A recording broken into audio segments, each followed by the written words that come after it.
Morning students, class 8th both medium Hindi पाठ 5 रात यो कहने लगा चांद। यहाँ 5th बोथ मीडियम लिख गया है गलती से। आप लोग ध्यान दें, ये 8th बोथ मीडियम हिंदी की पीडीएफ है। पाठ 5। सबसे पहले आपको शब्दार्थ दिए गए हैं जो कि आप स्वयं पढ़ें। मौखिक अभिव्यक्ति प्रश्न नंबर क पहला दिया है, सही विकल्प पर सही का चिन्ह लगाइए। क उलझन बनाकर स्वयं ही कौन फंसता है। सही उत्तर है आपका आदमी। ख मनु को जन्मते मरते कौन देख चुका है। सही उत्तर है आपका चांद। ग आदमी का स्वप्न किस प्रकार का है। सही उत्तर है आपका बुलबुल सा। घ किसके हाथ में तलवार होती है। सही उत्तर है आपका स्वप्न के। अगला प्रश्न दिया है, निम्नलिखित प्रश्नों के उत्तर दीजिए। पहला प्रश्न है, चांद मनुष्य को अनोखा जीव क्यों कहता है। उत्तर है आपका, मनुष्य अपनी बातों में स्वयं ही फंसता जाता है और फिर दुखी होता है, बेचैन होता है, यहाँ तक कि उसे नींद तक नहीं आती। कविता में कहा है, उलझने अपनी बनाकर आप ही फंसता और फिर बेचैन हो जाता हो, न जगता न सोता है। ना इंसान जब बेचैन होता है तो ना वो सोता है और ना जागता है। प्रश्न नंबर 2, चांद अपने पुराने होने की बात किस तरह सिद्ध करता है।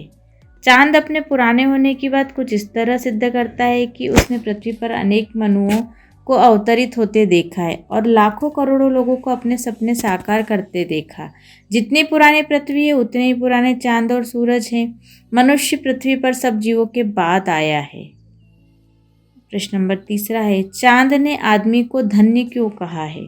उत्तर है, चांद ने आदमी को धन्य इसलिए कहा है कि मनुष्य का जीवन पानी के बुलबुले के समान है।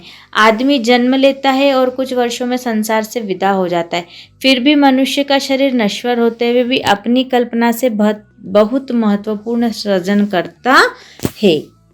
प्रश्न नंबर है आपका, प्रश्न नंबर घ, ये हमने अभी ग का उत्तर पढ़ा था। प्रश्न नंबर घ है, कवि की रागिनी ने चांद के प्रश्नों का उत्तर किस प्रकार दिया। उत्तर है, कवि की रागिनी ने चांद के प्रश्नों का उत्तर देते हुए आदमी के संपूर्ण जीवन का ज्ञान करवाया है।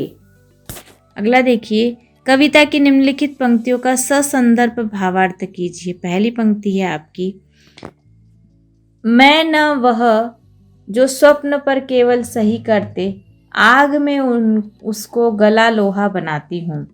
संदर्भ है, ये कविता की पंक्तियाँ रात यूं शब्द कहने लगा चांद पाठ 5 से ली गई है।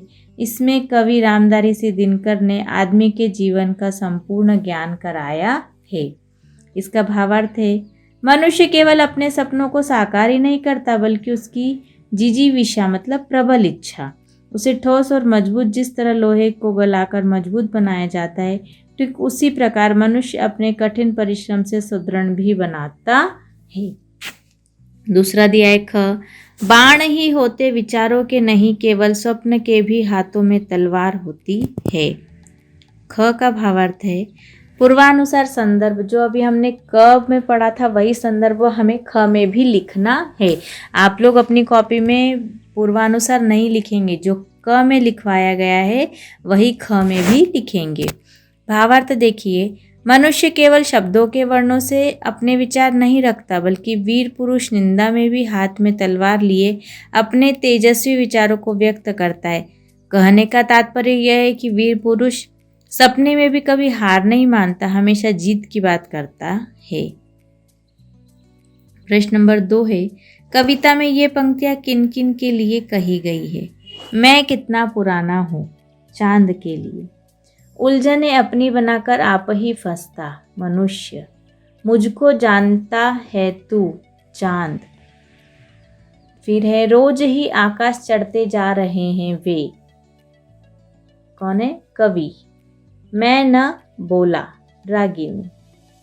आगे दिया है आपको व्याकरण बोध में कर्मधारय समास के बारे में। जहाँ पूर्वपद विशेषण और उत्तरपद विशेष्य होता है उसे कर्मधारय समास कहते हैं। इसमें विशेषण, विशेष्य, शब्द विशेषण, दूसरा विशेष्य या उपमेय उपमान का संबंध होता है, अर्थात एक ही उपमा दूसरे से दी जाती है। जैसे समस्त पद सत पहला पद विशेषण, धैर्य दूसरा पद विशेष्य, सत है जो धर्म विग्रह है ये इसका। निम्नलिखित शब्दों का विशेषण विशेष्य विग्रह कीजिए। समस्त पद दिया है आपको पीताम्बर, पहला पद होगा पीला, दूसरा पद है अंबर और विग्रह है पीला है जो अंबर। ख दिया है पुरुषोत्तम, पुरुष उत्तम, पुरुष है जो उत्तम। ग दिया है मुनि श्रेष्ठ, इसका पहला पद है मुनि, दूसरा पद है श्रेष्ठ और इसका विग्रह है मुनि है जो श्रेष्ठ। घ दिया है कमल नयन, इसका पहला पद है कमल, दूसरा पद है नयन और समास विग्रह है कमल है जो नयन। यहाँ आपका पाठ 5 समाप्त होता है। आप लोग सब इसे अपनी फेयर कॉपी में लिखेंगे और याद करेंगे। धन्यवाद।